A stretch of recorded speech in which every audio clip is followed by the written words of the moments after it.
As well. I just want to start this video saying congratulations to the Indiana Pacers on the Western Conference Championship. I hope that they take it all the way. I feel like it'll bring a lot of energy to the city. And yeah. Also, if you're looking for shirts to support your team, go down and holler at Nap or Nothing, Fountain Square. For your apparel printing needs, feel free to contact your partners in apparel printing at Circle City Inc. 317-318-8404, CircleCityInc.com, and social media, Circle City Inc. Also, you can get custom-made logos and logos for branding.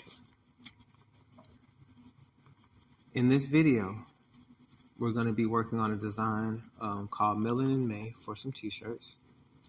I start out giving you a zoom in, showing you that is a rasterized or pixelated image. This was a bitmap sent to me. Because of that, there was going to be some blur in between where the white and the colors meet on this graphic. I have to turn this graphic into a vectorized image so that I can burn a sharp screen image and print a crisp design. So there's nothing wrong with the design. Matter of fact, I enjoy doing designs like these that are outside of my wheelhouse because this is something I never would have came up with myself. So it gives me ideas, and it's also refreshing and puts me in another world. So sometimes stepping away from my own personal projects and working on someone else's art is like the perfect break without actually not being productive. So I'm speeding this video up a little bit so you guys don't have to bear through all of the clicks like my live videos, and I'm just voiceovering this so I can better explain to you what the process is. So it had 4 leaf shapes in this design, like the flower with the leaf, the flower with the stem with the leaves on it. And just by me visually taking a look, I can see that they're not exactly the same, but they are very much so almost the same. So I figure I can trace one leaf, one flower, create the stem, and then go from there. When I do art and I have to redraw it, even though it might not work, my first step is always to do a quick trace. The reason I quick trace is because there's probably something out of the art that I can get that I don't have to redraw. Most of the times it only works for larger shapes and some fonts that aren't too skinny or have too small outlines. And some details may be missing, so you're going to have to do some drawing 9 times out of 10. For example, if I do a graphic with a font that has an E in it, it might not trace the E, the inside of the E, the circle of the E, but it might trace the entire E very sharply, and I just have to draw the inside of the E.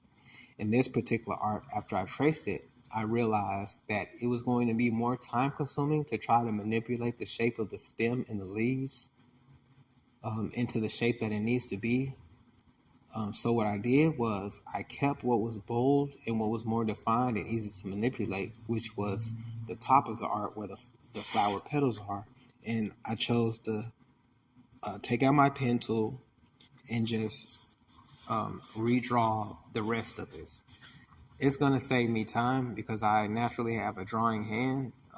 If you don't draw, then you might have been better off sticking to adjusting the nose from the trace that you got, because it might frustrate you trying to use a pen to trace the shape over.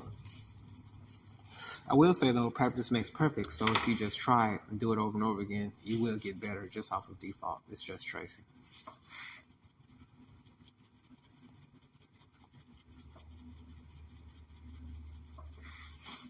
Yeah, so as you see, I'm just going in there and detailing.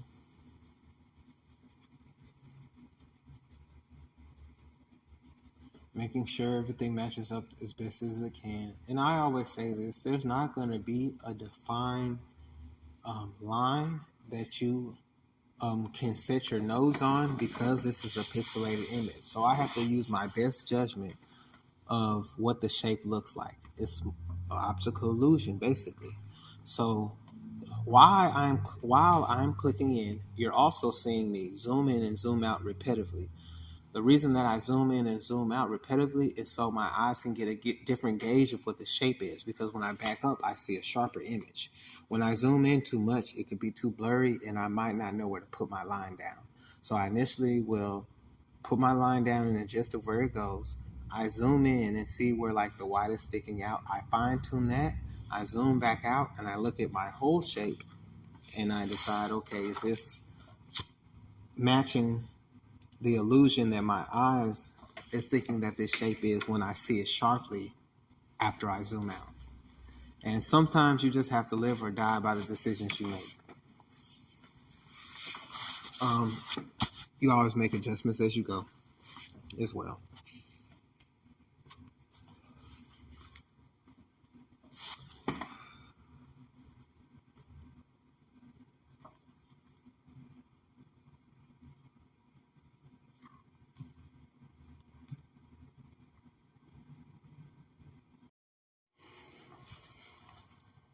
So I'm wrapping up the rest of the leaf.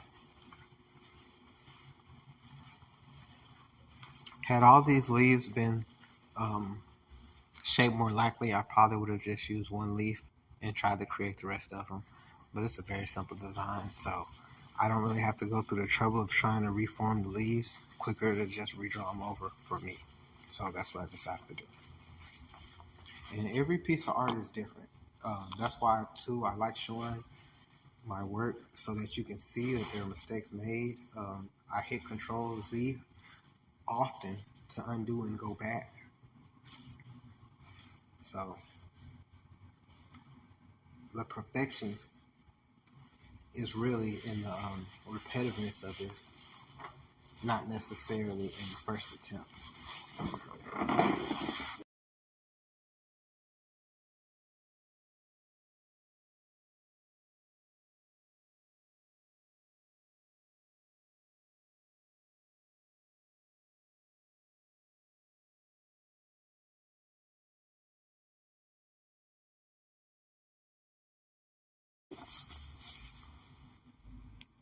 Also, periodically, you want to make sure that you save your work. Continuously save your work, so if you ever get to a point where you get lost or you make a mistake or it freezes up, you can go back to your last point saved and not waste a lot of time.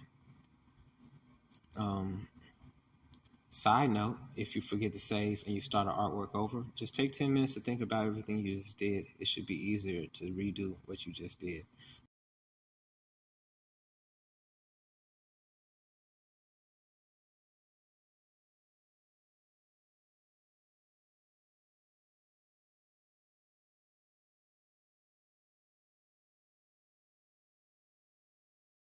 And it's also training.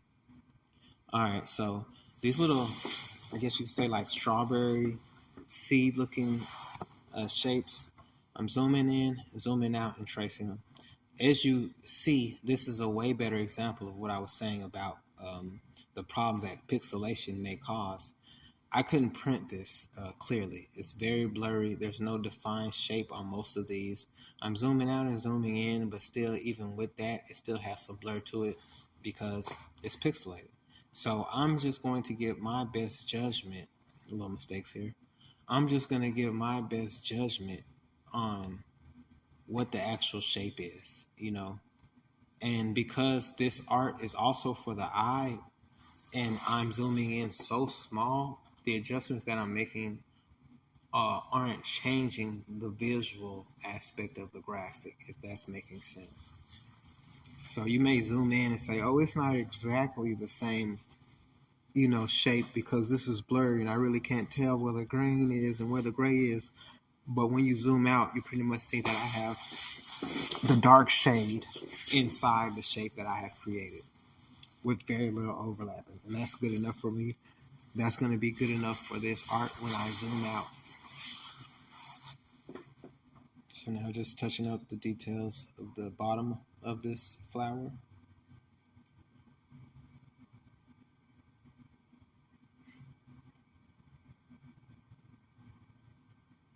I used the eyedrop tool just then. What I'm doing is making sure I match the exact same color as the art that was given me, so I don't take colors and try to blend and make a color.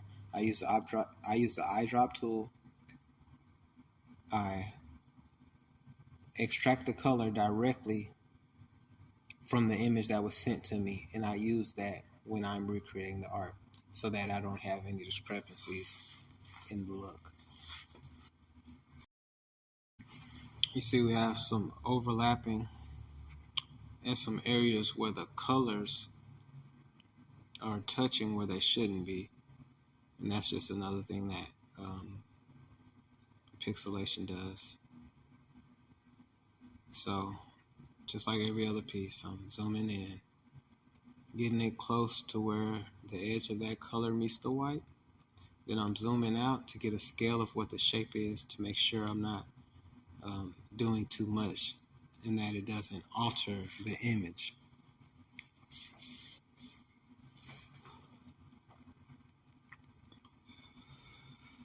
And this is the most time-consuming part of the art. I do the most complex parts of the art first for myself because I found that that's the easiest route for me to stay productive. Say if I started off doing just the words, which is the easier part of the art, which you'll see in a few minutes, and I got tired and I took a break and I came back, now I have the hardest part of the art to do. And also, I feel like it just gets me thinking more to dive in there and do the more challenging part. And then the easy part is more like the reward or the cruiser at the end, you know, like the chaser. I look at it like lifting weights.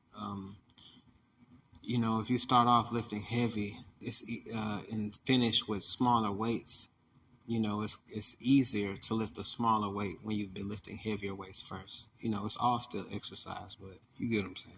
It's a good wind down. Cool down.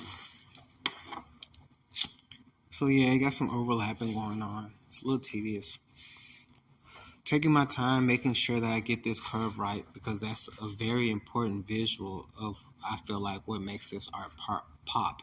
It's something so small and subtle, but the way these three colors are sitting against each other and the shape of them, I feel like is what's giving this art that unique look that it has. So I got my one done, and I'm gonna line it up on top of my bitmap. So this is me lining the vector up on top of the bitmap. Then I'm copying and pasting. I'm using Control C, Control V to paste.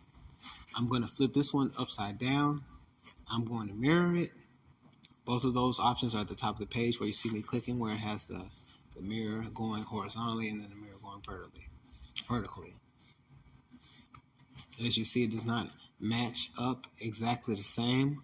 Actually, it does. It's more of the angle of the bend of the stem. So I can see that here now. So I'm going to line it up at the bottom. And then I'm going to go to the top, and I'm just going to slant that over. Make it a little bit taller, and make my minor adjustments.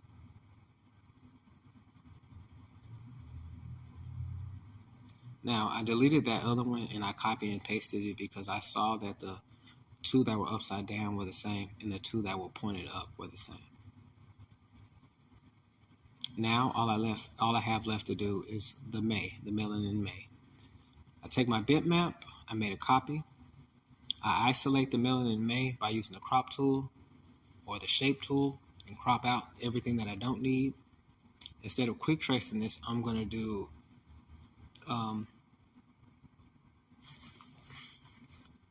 a line art trace or a logo trace, advanced logo trace, so that I can get the inside of the letters.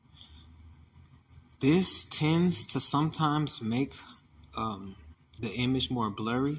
As you can see when I'm zooming in, I have a lot of the pixelation that was captured, and it looks like little stair steps all around the font.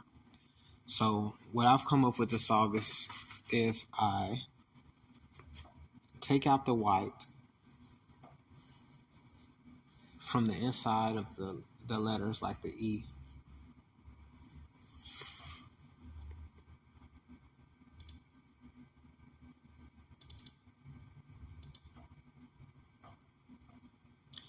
then I use my smooth tool to get the rough edges from around the shape.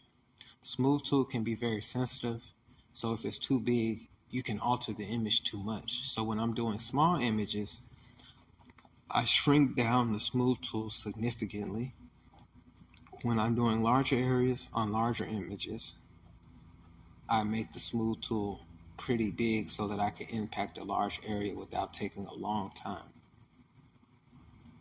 And as you see, I kind of wave it over the design and I click it and just smooth it in down and up directions or side to side directions in the area that I'm trying to smooth it. To be honest, I'm not sure if swiping in the direction makes any change or not. That's just the habit that I have.